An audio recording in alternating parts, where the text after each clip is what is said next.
अब आप बन सकेंगे असिस्टेंट प्रोफेसर बिना यूजीसी नेट क्वालिफाई किए भी। जी हाँ, बिल्कुल सही सुना आपने, क्योंकि सीबीएसई ने अपनी रिक्रूटमेंट नोटिफिकेशन आउट कर दी है, जिसमें ना सिर्फ असिस्टेंट प्रोफेसर की वैकेंसीज अवेलेबल हैं, बल्कि और भी बहुत सारी रिक्रूटमेंट पोस्ट आपको देखने को मिली है, जिसके बारे में आज इस वीडियो में मैं बात करने वाली हूँ। क्या एलिजिबिलिटी होनी चाहिए, क्या पेपर का पैटर्न रहेगा, कैसे अप्लाई करना है, कब तक अप्लाई करना है, क्या लास्ट डेट है। चलिए फटाफट से स्टार्ट करते हैं। तो central board of secondary education ने फाइनली ये रिक्रूटमेंट रिलीज किया है। एंड जैसा कि आप खुद जानते हो, सीबीएसई एक ऐसा बोर्ड है जिसमें 10th 12th आपको डेफिनेटली पता होगा, तो बहुत ही बेहतरीन सी अपॉर्चुनिटी है ये। और अगर मैं असिस्टेंट प्रोफेसर सैलरी की स्पेसिफिकली बात करूं, तो इसकी जो सैलरी है ना, वो पे लेवल 10 के हिसाब की है, यानी कि इसकी सैलरी आपकी 1 लाख से ऊपर ही जाने वाली है। चलिए बात कर लेते हैं और पोस्ट की, जिसकी वैकेंसीज हमको देखने को मिली है। कैटेगरी ए में हमारे पास असिस्टेंट सेक्रेटरी, जिसका पे लेवल अगेन 10 है। Assistant professor, assistant director academics के क्षेत्र में, जिससे हमको मतलब है। Assistant professor, assistant director training, assistant professor, assistant director skill education, accounts officer, superintendent. अब कैटेगरी बी में आपका सुपरिंटेंडेंट और जूनियर ट्रांसलेशन ऑफिसर है, मतलब अगर आपकी टाइपिंग स्पीड बहुत अच्छी है तो आप इसमें डेफिनेटली अप्लाई कर सकते हो। कैटेगरी सी में जूनियर अकाउंटेंट और जूनियर असिस्टेंट की रिक्रूटमेंट निकली हुई है। सो बेसिकली ऐसा नहीं है कि सिर्फ असिस्टेंट प्रोफेसर यूजीसी एकेडमिक्स वाले ही अप्लाई करें, इसमें बहुत सारी पोस्ट निकली हैं। ठीक है, चलिए, और इसकी जो प्लेस होगी पोस्टिंग की, अभी वो भी मैं आपसे शेयर करूंगी कि कौन सी सिटीज में सीबीएसई का बोर्ड ऑफिस है और किन सिटीज में आपका पेपर पड़ेगा। तो किसी भी क्षेत्र में, यानी कि किसी भी सिटी में आपका ये एग्जाम देखने को आपको मिल सकता है। अब हम चलिए आपकी सबसे इंपॉर्टेंट चीज पे बात कर लेते हैं कि आखिर ये एप्लीकेशन फॉर्म जो हैं वो कब से खुल रहे हैं और इसकी लास्ट डेट क्या है। तो 2 दिसंबर से इसके एप्लीकेशन फॉर्म्स ऑलरेडी आउट हो चुके हैं। 22 दिसंबर तक आपके पास 22 दिसंबर तक मौका है अप्लाई करने का। अब रिजर्वेशन क्या है, रिजर्वेशन और सबसे इंपॉर्टेंट, सबसे पहले तो एज लिमिट जान लेते हैं, बिकॉज सबसे इंपॉर्टेंट यही होता है। तो अगर आप असिस्टेंट सेक्रेटरी पे लेवल के लिए अप्लाई कर रहे हो तो आपकी मैक्सिमम एज लिमिट 35 साल तक चलेगी। असिस्टेंट प्रोफेसर, जिससे हमको मतलब है, अगर हम उसकी बात करें तो 30 साल तक आपकी मैक्सिमम एज लिमिट चलेगी। लेकिन इसी के साथ साथ इसमें रिजर्वेशन भी प्रोवाइड किया गया है। जैसे अगर आप वुमेन हो, अगर आप किसी भी कैटेगरी में हो लेकिन आप वुमेन हो, तो आपको 10 साल का सीधे सीधे रिलैक्सेशन जो है वो प्रोवाइड किया गया है बाकी की कैटेगरीज के साथ, जो एक बारी मैं आप लोगों को दिखा देती हूँ। जैसे कि आप देख सकते हो, अगर आप SC ST को बिलोंग करते हो तो आपके पास 5 साल का रिलैक्सेशन है। अगर आप OBC को बिलोंग करते हो तो आपके पास 3 साल का है। PWBD को 10 ईयर्स का है। PWBD OBC NCL में 13 साल का रिलैक्सेशन है। PWBD SC ST including women तो आपके पास पूरा 15 साल का रिलैक्सेशन है। मतलब वो 30 साल जो मैक्सिमम लिमिट है वो आपकी हो जाएगी 45 वर्ष की। अब आ जाओ वुमेन, अगर आप वुमेन हो किसी भी कैटेगरी से, जैसा मैंने बोला, तो आपका 10 साल तक आपकी छूट है, यानी कि 30 नहीं, जितने भी वुमेन इस वीडियो को देख रहे हो, अगर आप 40 साल के अंदर हो तो मैक्सिमम एज लिमिट इसमें 40 हमारी कंसिडर करी जाएगी। अब हम बात कर लेते हैं सबसे इंपॉर्टेंट चीज पे, जो कि है आपका क्वालिफिकेशन, एलिजिबिलिटी क्वालिफिकेशन क्राइटेरिया क्या होना चाहिए। अगर आप असिस्टेंट सेक्रेटरी के लिए परफॉर्म कर रहे हो, प्लीज एक बार सारी ही कैटेगरीज को व्यू कर लेना, क्योंकि कहीं ना कहीं तो मेरी गारंटी है कि आप डेफिनेटली फिट बैठ जाओगे और आप इस फॉर्म को अप्लाई बिल्कुल भी करना मत भूलना। ठीक है, तो असिस्टेंट सेक्रेटरी में आप देख सकते हो कि सिर्फ आपको बैचलर्स डिग्री ही चाहिए, बाकी इसमें कुछ भी नहीं चाहिए, सिर्फ आपके पास BA होना चाहिए। मैक्सिमम एज लिमिट इसकी 35 साल है। एग्जाम किस मोड में होने वाला है, MCQ होगा आपका Tier 1, उसके बाद Tier 2 में आपको एक बार फिर से MCQ और डिस्क्रिप्टिव, यानी कि दोनों चीजें ही देखने को मिलेंगी। उसके बाद Tier 3 फाइनली आपका इंटरव्यू होगा। अब आ जाते हैं मेन चीज पे, जो कि है हमारा असिस्टेंट प्रोफेसर। तो असिस्टेंट प्रोफेसर में आपको देखने को मिल रहा है कि सिर्फ और सिर्फ आपका PG रिक्वायर्ड है। इसमें साफ साफ इन्होंने लिखा है एसेंशियल, मतलब जरूरी, सिर्फ आपके पास पोस्ट ग्रेजुएशन की डिग्री होनी चाहिए। बाकी जिसमें ऑफ कोर्स आपके 55% मार्क्स होने, पीजी में मास्टर्स में होना अनिवार्य है। लेकिन अगर आपके पास, अब जैसे अब बात कर लेते हैं डिजायरेबल चीज़ों की, कि क्या मैम हम अप्लाई कर सकते हैं अगर हमारे पास यूजीसी नेट नहीं है, अगर हमारे पास JRF नहीं है, या अगर हमने PhD भी क्वालिफाई नहीं कर रखा है, तो बिल्कुल जी आप अप्लाई कर सकते हो। सिर्फ एसेंशियल आपके पास मास्टर्स ही होना चाहिए 55% मार्क्स से।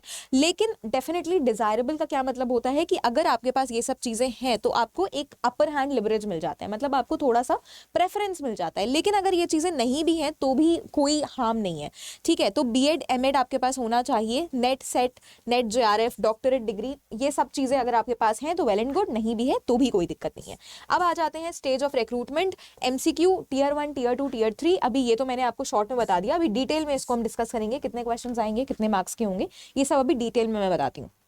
अकाउंट्स ऑफिसर में आप एसेंशियल चीज़ें देख सकते हो, अगेन आपके पास बैचलर्स होना चाहिए, सिर्फ और सिर्फ बैचलर्स ही आपका इंपॉर्टेंट है, बाकी पीजी या फिर एमबीए बहुत सारे और हैं। तो आप देख सकते हो कि जहाँ पे भी और लिखा हो, अगर आप इन 4 कंडीशंस में से किसी एक को भी मैच ऑन कर जा रहे हो तो फिर आप इस जॉब के लिए एलिजिबल हो, ठीक है। डिजायरेबल का मतलब होता है कि अगर ये चीज़ है तो वेल एंड गुड, नहीं है तो कोई बात नहीं, ठीक है। एज लिमिट 35 साल है। इसी तरीके से आप कैटेगरी बी को भी व्यू कर सकते हो, जिसमें आपको बैचलर्स डिग्री चाहिए, कंप्यूटर वगैरह की नॉलेज चाहिए, विंडोज एमएस ऑफिस, ठीक है। ये सारी चीज़ें आप देख लेना। जूनियर ट्रांसलेशन ऑफिसर में भी आपके पास बहुत सारी अच्छी अच्छी चीज़ें हैं, तो इसको एक बार आप चेक कर लेना। हर एक चीज़ के साथ, हर एक जॉब वैकेंसी के साथ, रिक्रूटमेंट के साथ आपको इसका एग्जाम पैटर्न भी उन्होंने बहुत ही क्लियरली स्पेसिफाई किया हुआ है। जूनियर असिस्टेंट हो गया, जूनियर सेक्रेटरी हो गया, किसी ना किसी में तो जैसा मैंने बोला आप लोग डेफिनेटली मैच ऑन कर ही जाओगे, ठीक है। तो अच्छी तरीके से इस पीडीएफ को पढ़ लेना आप लोग, मैं टेलीग्राम में इसका लिंक भी डाल दूंगी अपने, ठीक है। अब एग्जामिनेशन की फीस क्या होने वाली है, अगर आप SC ST PWBD या फिर एक्स सर्विसमैन वुमेन हो तो ग्रुप ए की पोस्ट के लिए, मतलब जैसे हम असिस्टेंट प्रोफेसर के लिए अगर आप अप्लाई कर रहे हो तो आप ग्रुप ए में फॉल कर रहे हो, तो ग्रुप ए में आपकी टोटल फीस 250 रुपये होगी, ग्रुप बी की 250, ग्रुप सी की भी 250। अगर आप अनरिजर्व्ड यानी कि जनरल OBC या फिर EWS कैटेगरी से हो तो ग्रुप ए की फीस इसमें 1750 है और ग्रुप बी और सी की 1050 है। हालांकि फीस थोड़ी सी ज़्यादा है अगर हम कंपैरिजन करें, बट ये आपकी टोटल फीस है अनरिजर्व्ड OBC और EWS के लिए, ठीक है। आपका जो पेमेंट का मोड होने वाला है प्लीज ध्यान में रखिए कि वो प्योरली ऑनलाइन होगा, ठीक है। अब आ जाओ असिस्टेंट प्रोफेसर का मेन एग्जाम पैटर्न किस तरीके से होने वाला है। तो जैसा मैंने बोला टीयर 3 में आपका पेपर होगा, टीयर 1 में आपको MCQ क्वेश्चंस देखने को मिलेंगे, ऑब्जेक्टिव क्वेश्चंस देखने को मिलेंगे, जिसमें उन्होंने बहुत ही अच्छी तरीके से अपना सिलेबस भी बताया हुआ है। Current affairs, general awareness, part 2 में आपकी general mental ability, general intelligence, logical reasoning, analytical ability, basic knowledge of computer proficiency, English comprehension, communication skill, Hindi comprehension, communication skill, ये सारी आपकी कुछ जनरल चीजें हैं जो टीयर 1 में पूछी जाएंगी। अब टीयर 1 में ध्यान में रखो 100 क्वेश्चंस आएंगे आपके, 100 क्वेश्चंस आएंगे, एक क्वेश्चन आपका 3 नंबर का होगा और टोटल हो गए इसके 300 नंबर, यानी कि नेगेटिव मार्किंग है, पहले तो ये भी समझ लीजिए टीयर 1 में, यानी कि 100 क्वेश्चन आए, अगर आपने एक सही उत्तर दे दिया तो 3 नंबर आपके हो गए, लेकिन अगर आपने एक गलत उत्तर दे दिया तो 1 नंबर आपका डिडक्ट हो जाएगा, यानी कि -1 यहाँ पे आपकी नेगेटिव मार्किंग हो जाएगी। दूसरी चीज जो आपको ध्यान में रखनी है वो ये है कि टीयर 1 आपका सिर्फ और सिर्फ क्वालिफाइंग नेचर का है, मतलब जो फाइनल सिलेक्शन मेरिट लिस्ट बनने वाली है वो आपकी टीयर 2 टीयर 3 पे बनेगी। मतलब टीयर 1 और सिर्फ आप क्वालिफाई कर लो बस, जो फाइनल मेरिट लिस्ट बनने वाली है वो इसमें और इंटरव्यू से बनेगी। तो टीयर 2 में किस टाइप के क्वेश्चंस आपको देखने को मिलेंगे, ऑब्जेक्टिव टाइप क्वेश्चंस भी हैं, मतलब MCQ क्वेश्चंस भी हैं और लिखित क्वेश्चंस भी हैं, लंबे क्वेश्चंस भी हैं। आपको 110 क्वेश्चंस जो हैं आपके वो ऑब्जेक्टिव टाइप आएंगे, मतलब 110 MCQs देखने को मिलेंगे, एक क्वेश्चन 1 नंबर का है, और 6 क्वेश्चन, सिर्फ 6 क्वेश्चन आपके डिस्क्रिप्टिव टाइप के आएंगे, जिसमें एक क्वेश्चन आपका 10 नंबर का होगा, तो टोटल हो जाएंगे आपके 60 नंबर। और फिर फाइनली इंटरव्यू है हमारा, तो जो आपकी फाइनल मेरिट लिस्ट बनने वाली है उसको प्लीज ध्यान में रखना, वो आपके tier 2 as well as tier 3 को कंसिडर करके बनेगी, ठीक है। थोड़ा सा बोर्ड एक सेकेंड हैंग कर रहा है, क्या हो गया इस बोर्ड को, जस्ट अ मिनट।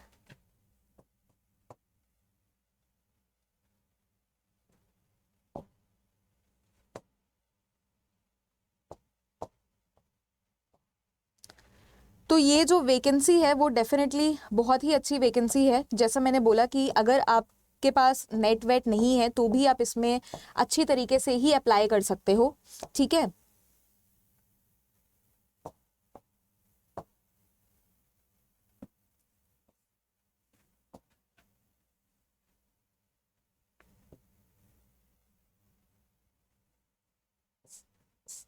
चलिए फाइनली ये बोर्ड हमारा चल गया है।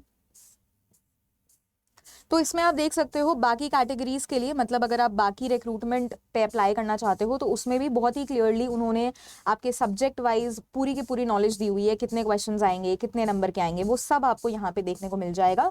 अब बात कर लेते हैं आपका क्वेश्चन मीडियम कैसे होने वाला है, मतलब आपका पेपर का जो लैंग्वेज होगी वो बाइलिंगुअल होगी, ठीक है, इंग्लिश भी होगी, हिंदी भी होगी। और एक्सपेक्टेड लेवल क्या रहेगा आपके एग्जामिनेशन के हिसाब से, टियर 1 का आप ग्रेड लेवल लेके चलना, और जो टियर 2 होगा उसमें आप अपना पोस्ट ग्रेड लेवल लेके चलना कि क्वेश्चंस उस प्रकार के आपके पूछे जाएंगे। अब आ जाते हैं हम सिटीज ऑफ एग्जामिनेशन पे, यानी कि आपके कौन से शहर में आपका ये एग्जामिनेशन पड़ेगा। तो आप देख सकते हो कि इन सारे शहरों में हमारा सीबीएसई बोर्ड का ऑफिस है, ठीक है, जैसे अहमदाबाद हो गया, अजमेर, बेंगलुरु, भोपाल, भुवनेश्वर, चेन्नई, देहरादून, दिल्ली, नोएडा, गुड़गांव, गुवाहाटी, लुधियाना, ये सारे इतने सारे आपके शहर हैं। तो इसमें आप देख सकते हो कि कहीं पर भी आपकी पोस्टिंग भी हो सकती है, कहीं पर भी आपका सेंटर भी पड़ सकता है, ठीक है। बाकी नेगेटिव मार्किंग के बारे में हमने ऑलरेडी बात कर ली और ये सारी चीज़ें मैं आपको ऑलरेडी बता चुकी हूँ, ठीक है। तो आपके जो एप्लीकेशन फॉर्म्स हैं वो आउट हो गए हैं, आपकी लास्ट डेट 22 दिसंबर की है। प्लीज़ इसका अभी फ़ायदा उठाइए। डेफिनेटली जैसे मैं बता रही हूँ, किसी ना किसी कैटेगरी में तो आप फॉल कर ही जाओगे, इफ़ नॉट असिस्टेंट प्रोफेसर उसमें भी, बल्कि अगर आपके पास पोस्ट ग्रेड है तो आप इस जॉब के लिए एलिजिबल हो, तो डेफिनेटली इसमें अप्लाई ज़रूर करिए। बहुत ही बेहतरीन मौका है, इसकी जो सैलरी है वो 1 लाख प्लस है, जो खुद में ही बहुत बड़ी बात है। और इसी के साथ साथ अगर आप अभी, जैसे मैंने बोला, इसमें नेट मैंडेटरी नहीं है, लेकिन अगर आप साथ में नेट की प्रिपरेशन कर रहे हो या फिर जेआरएफ की प्रिपरेशन कर रहे हो तो फिर हमारे साथ आप हमारे पेड बैचेस में भी एनरोल हो सकते हो। मैं बता देती हूँ किस तरीके से, सबसे मिनिमम प्राइस में आप हमारे साथ एनरोल हो जाओगे। आप गूगल पे आ जाना, come2adda247.com, बिकॉज ये तो ऑफकोर्स ऐसी बात है कि सीबीएसई इस बार ये मौका दे रहा है कि आप बिना नेट के अप्लाई कर सकते हो, लेकिन कई सारी ऐसी यूनिवर्सिटीज़ हैं, बार बार गेस्ट फैकल्टीज निकलती हैं, परमानेंट असिस्टेंट प्रोफेसर रिक्रूटमेंट्स निकलते हैं जिसमें आपका नेट आवश्यक होता है। तो नेट क्वालिफाई करना बहुत इंपॉर्टेंट है, अगर अभी नहीं तो कल को आपको करना जरूर पड़ेगा, ठीक है। ऑल कोर्सेज पे आप आ जाना, यहाँ पे आपको यूजीसी का एक ऑप्शन दिखेगा, यूजीसी में आके हमारे सारे मेगा पैक्स आपको यहाँ पे दिख जाएंगे। मैं एडवाइस करूंगी कि प्लीज़ मेगा पैक पे जाना, सिर्फ पेपर 1 और पेपर 2 दोनों को इक्वली आपको प्रिपरेशन का समय देना पड़ेगा। इसी के साथ साथ हमारे असिस्टेंट प्रोफेसर के बैचेस भी लाइव हैं। असिस्टेंट प्रोफेसर, क्योंकि आई एम प्रिटी श्योर कि बहुत लोगों ने यहाँ पे यूपी असिस्टेंट प्रोफेसर का भी फॉर्म भरा होगा, ठीक है, उसके हमारे बैचेस लाइव हैं, आप इस तरीके से उसको परचेज कर सकते हो, जो भी आपका रेस्पेक्टिव सब्जेक्ट हो। तो फिर आप आ जाना यहाँ पे डिस्काउंट के लिए, चाहे फिर आप असिस्टेंट प्रोफेसर का बैच ले रहे हो या फिर नेट जेआरएफ का बैच ले रहे हो, उसमें आप YT20 कोड डाल देना, और जैसे ही आप ये कोड डालोगे आपका 1 साल तक बैच वैलिड हो जाएगा और मैक्सिमम डिस्काउंट प्रोवाइड होकर 8200 का पड़ेगा। ये तो आपका असिस्टेंट प्रोफेसर का बैच है, जो यूजीसी नेट का बैच है, अगर आप सेम कोड लगाओगे तो वो तो बहुत ही सस्ता है, वो तो इससे भी और ज़्यादा सस्ता है, ठीक है। तो now coming back to the CBSE notification, please इस वैकेंसी का भरपूर लाभ उठाइए, इसको डेफिनेटली मिस आउट मत करिए, बिकॉज बहुत कम बार ही ऐसा होता है कि इतनी वैकेंसीज हमको देखने को मिलती हैं, बम्पर वैकेंसी है, तो इसका फुल ऑन लाभ उठाइए। बाकी the chat box, comment box always open for you people. अगर आपको कोई भी किसी प्रकार का डाउट आए तो आप लोग कॉमेंट बॉक्स में लिख सकते हो। Thank you so much everyone.